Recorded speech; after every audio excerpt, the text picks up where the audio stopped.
Hi, welcome to wrap-up number 4. I'm doing a weekly wrap-up of three of the classes that I'm taking at Northern Arizona. I'm a Master of Forestry student, and this is my second semester. I am doing a wrap-up on forest insects, ecological economics, and an independent study that I'm taking. So, forest insects. This week we studied relationships. Most of it was on mutualism. There is a compass coaction.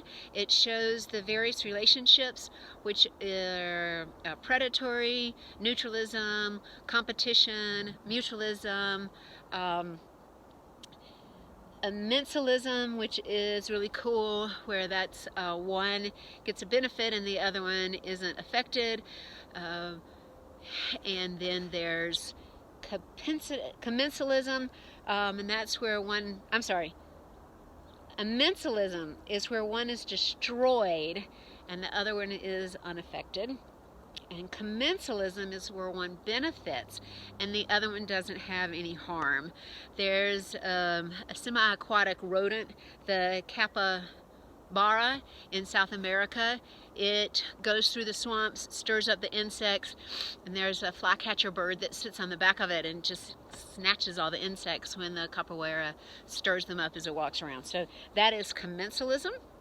Mutualism, there is one form of that is obligatory, where obviously both of them are required to have it for their life. You can think of our human gut. The bacteria that is in there, they need our gut, and if we didn't have them, we couldn't digest a lot of the food that we eat, probably any of the food we eat. You may have heard about the fig tree and the fig wasp. There's a video that we had in class, and I will put the link on underneath it. It is an incredibly gorgeous piece on the life of the fig tree and the fig wasp. But I want to talk about the swollen thorn acacia and the acacia ant. The acacia tree has thorns, a spray of thorns mostly at the end. The acacia ant goes in and hollows it out, and then that's where it lives. But the ant then is the tree's protector. The tree has very few other forms of defense. So it uses the ants to get any other insects off of the tree. If giraffes come and try and eat the leaves, because the leaves are very sweet, the ants will sting the giraffe, or it stings the monkeys. If a vine comes in and starts twining around the tree, the ants will chew it off, and that way the tree doesn't have to deal with any kind of vines choking it out. And in exchange, all that sweetness those other creatures are trying to get to, the ant gets. And there's little nodules that it can kind of tap into, and it just takes the sugar out of the tree. So the ant never has to leave. They have the colony in the ends of the thorns, and then they get all their food from there. In exchange, the tree is protected. So that is obligatory mutualism. Also, one other cool one is sometimes you can't see it immediately, that relationship.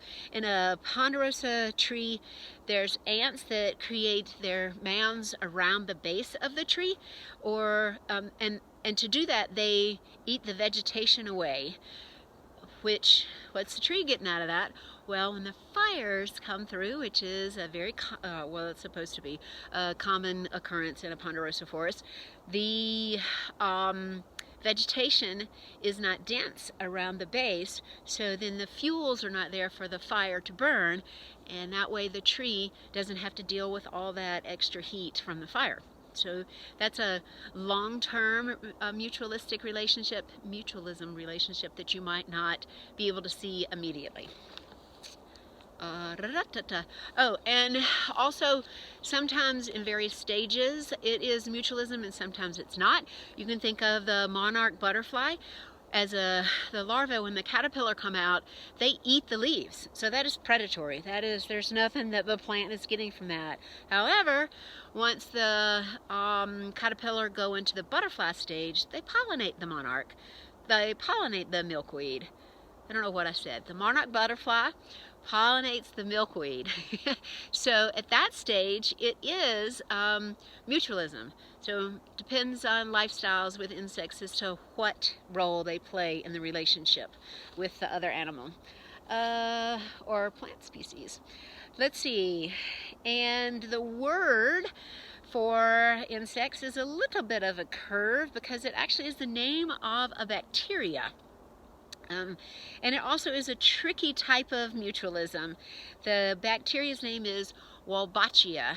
You may have heard of it because it's a bacteria that can live in mosquitoes, and it actually helps the mosquito fight viruses, so it doesn't carry them as much, which means, like, if you thought about the Zika mosquito, they were not as effective when they had this Wolbachia bacteria in it. The thing is, what the Wolbachia gets back out, it lives on the eggs. It needs the eggs for survival. So it can kind of dictate the male and female relationship ratio that is going on with the mosquitoes, and it can just like kill all the male. And so it's kind of tricky, not necessarily completely mutualistic. Okay. Wolbachia, Wolbachia. Now, the Ecological Economics. What we studied in this class this week was payment for ecosystem services, PES, P-E-S, or P-S. So we read two papers. One was on the watershed, trying to evaluate how the forests provided hydrological benefits. So they asked a lot of the locals, they asked the scientists, they asked the foresters what they were doing, what needed to happen. The motivation was a lot of deforestation and degradation had happened at the top of the mountains, and then the people down in the cities were running out of water. They had a serious drought. So they decided to start charging the people in the city a payment for an ecosystem service that the forest was providing. The payments it came out of their water bill. It went to an organization that was run by numerous multi-stakeholders in there, and then the people in the forest would say, here's what we want to do, and the organization would give the money to the people in the forest up in the mountains to reforest it. So the study that we read was on how well that was actually working out. And everybody that they interviewed thought that it was a really wonderful thing. They did the hydraulic models. Keep in mind that this is a volcanic area, and what they found out was that the trees didn't help at all with the hydrology, which was really quite shocking. The trees do provide a lot of things. They provide biodiversity, they provide a home for the wildlife that the people need for their food habitats, they do carbon sequestration, they are soil stabilizers. The people that they had interviewed that lived in there, they knew certain species should not be planted next to the creek beds because it would pull the water out. They were very water hungry species. And it turns out a lot of trees everywhere are. It just depends. There's a gradation of how much water that they need. So the concept that is, going around, trees are the answer. Well, which tree, where, and solving which question. If you can do that, then yes, trees are part of the answer. But for the hydrology, you need to manage the forest for water production. And that takes on a different management system than managing it for other uses. So that was kind of a shock. It was a shock for the person that did the paper, but that was what came out of that one. So they were requesting payment services for something that they might possibly not be getting, because really it was the drought that was the reason that the water was gone so much those few years. The other paper that we studied was boundary work, and that is a new term, and it is about knowledge co-production. And if you might remember from last week when I talked about all the multi-stakeholders that you need to interview when you're working with public lands, this is somewhat similar to that. It says you need to look into knowledge from the political specter, from the scientific section, and then the community people. So those three perspectives are extremely important in how you use any of the scientific information that is being generated.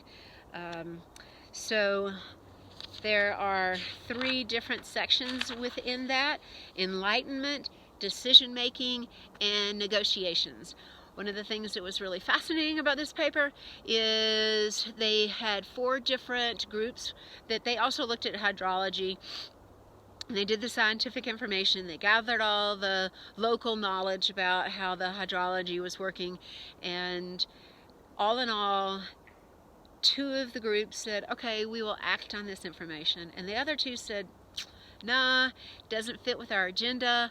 One of them was an NGO, and they said, you know, it just wasn't the path they wanted to take. Maybe their donors weren't going to give them money if they said that the trees really weren't the main thing that needed to happen for hydrology, okay? Just for that one thing.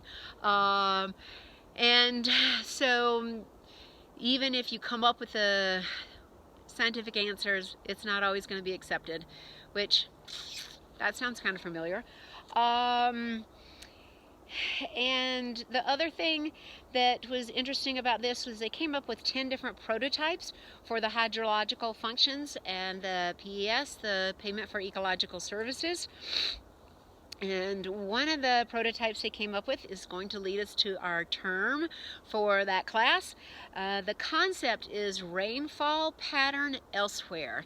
And what that means is the trees, they have evapotranspiration, right? They're breathing, they put the moisture up in the air, and then the downwind rainfall has an effect. So the density of the forest here has moisture in the air, the wind comes and it blows it to another area, and so that could be one of the services that the forest provides.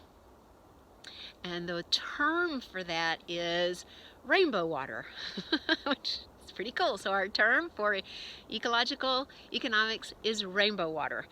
There's blue water, which is the surface water, green water, which is in the vegetation, gray water, which is recycled, reused water from humans, or like from the sewers, and then brown water, which would have a lot of sediment in it. And so this is rainbow water. All right, independent study. I started looking at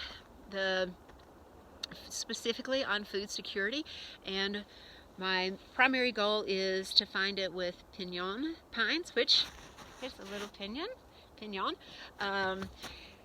So the main thing that I found is there really is not a lot of research, which is one of the reasons my professor suggested I might want to look into this, because it is a very valuable source of food and income for the Navajo Nation and the other peoples in this area, but there's not much research on it.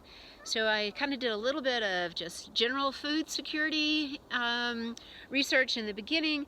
One of the things that I found was that we cultivate about 150 out of the 30,000 edible plants. So this paper was on native plants and how we could try and use that for food security. They have a concept called agrobiodiversity, which I thought was beautiful. That's on the erosion of genetic diversity. So there's less than 5% of the genetic diversity of the wild tomatoes that are found in the cultivars. So if we were able to cross-pollinate those things, we would have some more genetic diversity, which would always provide more stability. Let's see.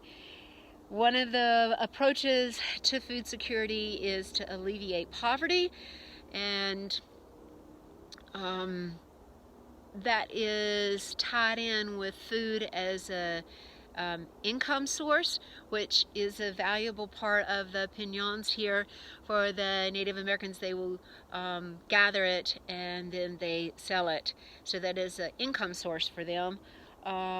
Let's see, another interesting fact was that there are roughly 795 million people that are undernourished, and there are 2 billion adults that are overweight or obese. So we have some work to do on both of those extreme ends. Then I spoke with a man who is from here. He's a Navajo.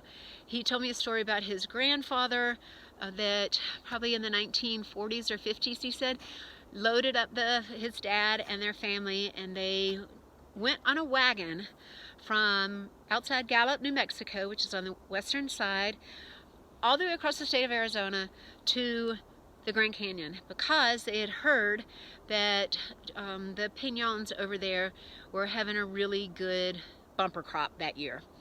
It is about a 4-hour drive on the interstate.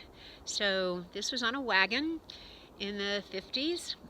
I don't know how long it took them to get over there, but once they got there, they got snowed in, so they had to stay for an extended period of time. But his grandfather lived in the elements and lived off the land, so they were prepared.